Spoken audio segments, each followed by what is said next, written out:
명세서 변환된 파일을 이제 포털 프로그램에 연동해서 보내는 마지막 청구 작업입니다. 아마 여기까지 설명을 드렸을 거고, 사전심사 오류 난 부분들이나 무시된 부분이나 점검 안 된 부분을 다 해결을 했을 거예요.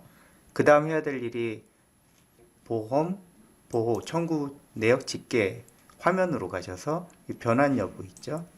여기서 변환을 눌러줍니다. 먼저 보호를 해볼게요. 보호가 시간이 좀 짧으니까 이렇게 하면 데이터 변환 창이 나오죠. 변환과 오류점검, 변환 송신은 좀 다릅니다. 변환은 그냥 변환 파일만 만드는 거고요. 오류점검은 심평원 청구 포털 프로그램에 바로 오류점검까지 연계돼서 들어가는 거고, 변환 송신은 아예 청구까지 되는 거니까 대부분은 이 오류점검을 눌러주시면 됩니다. 일단 세 가지 버튼 중에 가운데를 누르신다고 보시면 되고요. 먼저 보여드릴게요. 그래서 보호환자 먼저 송신하는 거 알려드리겠습니다. 오류점검 버튼을 누르시고요. 좀 기다리시면 심사 청구서 작성을 하고 작성되었습니다 화면이 뜹니다. 확인을 누르시면 심평원 포털 업무 프로그램이 뜹니다.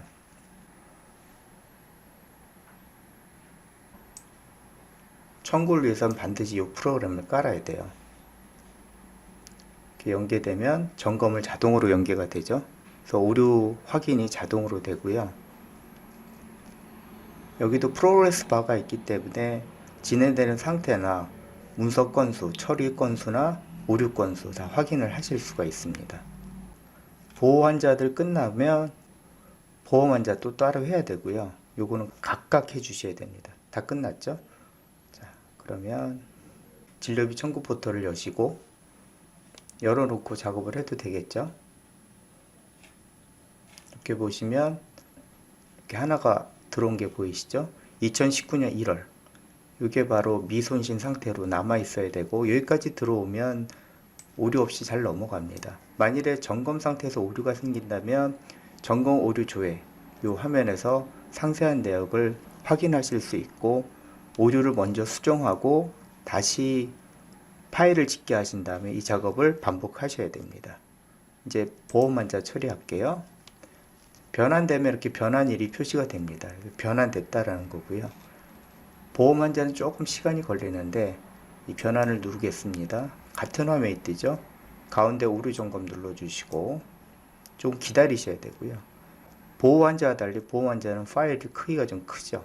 환자가 많고, 그래서 이렇게 빙빙 돌아가는 아이콘이 뜨는데, 여기서는 웬만하면 다른 작업은 하지 마시고요. 좀 기다리시면 되니까, 여기서 만일에 다른 프로그램을 강제로 열거나 다른 작업을 막 하거나 이 창을 닫기를 시도한다든가 오류가 생길 수가 있습니다. 파일 변환이 다 끝나면 단계적으로 순서에 의해서 진행이 되니까 좀 기다리시면 됩니다. 시간은 파일 집계 시간보다는 그리 많이 걸리진 않아요. 그래서 보통은 한 2, 3분 정도. 그래서 조금 기다리시면 파일 집계가 끝났다는 안내가 있거든요. 그 안내가 나올 때까지 잠시만 조금 기다리시면 됩니다.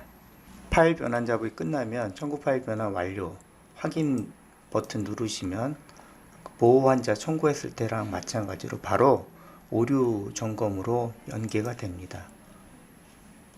이렇게 보시면 점검 중으로 뜨죠. 이 작업도 보호 환자에 비해서는 보험 환자가 좀 시간이 더 걸립니다. 그래서 문서 건수하고 오류 건수를 확인하셔야 되고, 여기 카운터가 제로가 돼야 돼요. 이렇게 진행되는 거 보이시죠? 2%, 3%, 4% 이렇게 프로그레스 진행이 되면서 오류 건수가 하나라도 나오면 청구할 수가 없습니다. 그래서 만약 오류 건수가 나오면 진료비 청구 프로그램에서 점검 오류 조회하셔서 오류를 수정하고 다시 파일 집계하고 똑같은 작업을 반복하셔야 됩니다. 이 과정이 아마 처음 청구하실 때는 한두 번 오류 건수가 있어서 애를 먹죠. 그래서 경험이 쌓이면 이제 오류가 어떤 건지 볼 수 있는데, 나중에 이제 따로 설명드릴 기회가 있을지 모르겠지만 아무튼 이 오류 건수가 제로가 나와야 되고요. 재료가 나온 상태에서 송신을 할 수가 있습니다. 이 작업이 끝나면 두 가지 모두 같이 송신을 할 겁니다. 보험 환자하고 보호 환자를 따로따로 송신하는 경우도 있지만 대부분 아마 거의 모든 의원의 한 90% 이상은 보험 보호를 같이 만드셔서 한꺼번에 보내시면 됩니다. 자, 다 됐죠? 정상으로 된 겁니다. 그러면 여기서 검색을 다시 눌러야겠죠? 두 개의 건수가 보이고요. 건강보험 정상 청구, 보호 정상 청구 두 가지 생성이 됐습니다.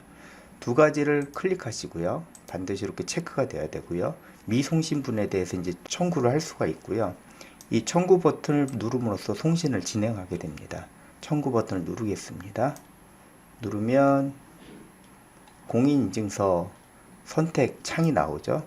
병원 인증서 선택 반드시 하시고 암호 한번 넣고요. 실제 청구를 하는 겁니다. 그래서 확인을 누르시고요. 이렇게 하면 진행 상황 보이시죠?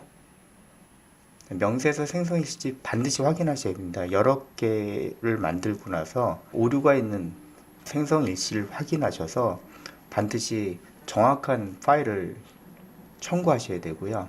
미리 생성해서 오류가 있던 파일은 바로바로 지우고 재짓기 전에 그렇게 하셔야 됩니다. 자, 이렇게 청구가 됐습니다. 청구가 되면 신병원의 그 핸드폰 번호 문자 알림 서비스로 해 놓으신 경우에는 문자 알림으로 청구가 되었다는 메시지를 받으실 수가 있습니다. 그거 확인하시면 좀 편하겠죠. 이제까지 월별 청구할 때 파일 집계하고 집계된 파일을 사전심사, 사후심사 목록을 확인하고 청구하고 파일 송신을 하는 것까지 보여드렸습니다. 비교적 쉽게 다 하실 수 있을 것 같습니다.